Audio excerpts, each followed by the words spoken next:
This is News Channel 20 at 6.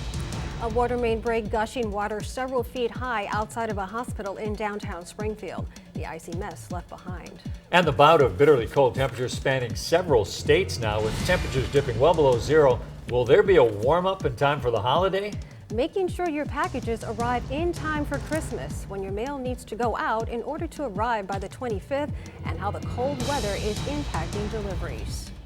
Good evening, I'm Melanie Streeper. And I'm John Rieger, and boy is it cold. The bitterly cold temperatures causing a water main break at 1st and Carpenter Streets in Springfield during the rush hour commute. The gallons of water now iced over and causing some very dangerous driving conditions. The break happened around 7 a.m. this morning. Crews last reported they are still trying to turn off the water spilling onto the roadways and dousing traffic lights, turning them into ice. The eastbound lanes on Laurel Street between Walnut and Holmes are currently closed to traffic.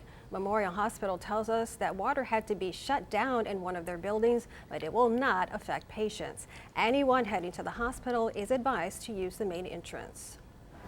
The Arctic blast, of course, is bitterly cold weather spanning several states this entire weekend. At least 15 people have been killed as a result of the storm. Cold temperatures resulting in freezing rain that coated highways across the nation. In New Mexico, a 40-vehicle wreck shutting down parts of the interstate amid icy conditions. In Baltimore, a 55-vehicle crash on Interstate 95, leaving at least 2 people dead and upwards of a dozen are hospitalized after a fuel truck flipped over a median and burst into flames. In nearby Virginia, another flipped tanker.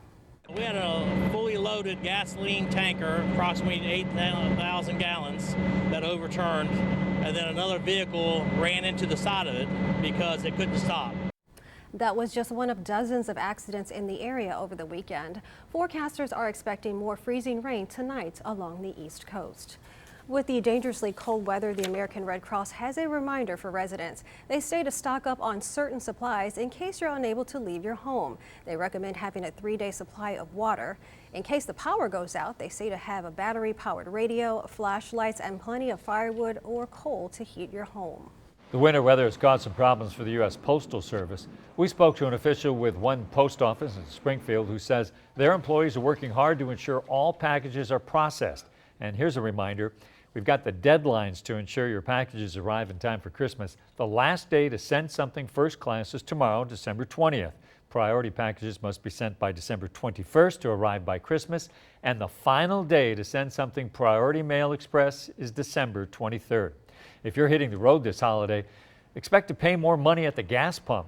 Prices have jumped 6 cents a gallon, and that is 20 cents higher than prices this time last year. Analysts say it is likely because of a November 30th agreement by major oil-producing countries to slash output. Happening today, the 538 members of the Electoral College are meeting to make President-elect Donald Trump's victory official. In Illinois, electors are meeting at the Capitol right now.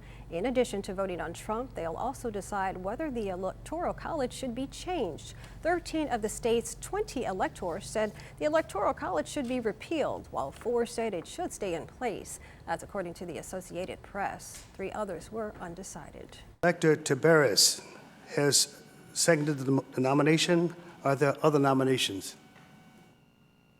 There being none, all those who are in favor say aye. Aye. Those who oppose say no. The ayes have it. And with those replacements named, we now have 20 electors present. Forward and cast your vote. We're told that protesters were outside of the Capitol asking the Illinois Electoral College to reconsider voting for Trump. Senator Dick Durbin is calling for new nationwide policies to protect consumers from drug combinations. This follows the Chicago Tribune investigation that found patients are combining medications. The head of the nation's top association of pharmacy regulators is urging states to publicly disclose pharmacy medication errors. He also recommends authorities examine whether to set minimal staffing levels for pharmacies regarding workload issues. The Tribune investigation showed that some Chicago area pharmacies frequently dispense dangerous drug combinations without warning patients.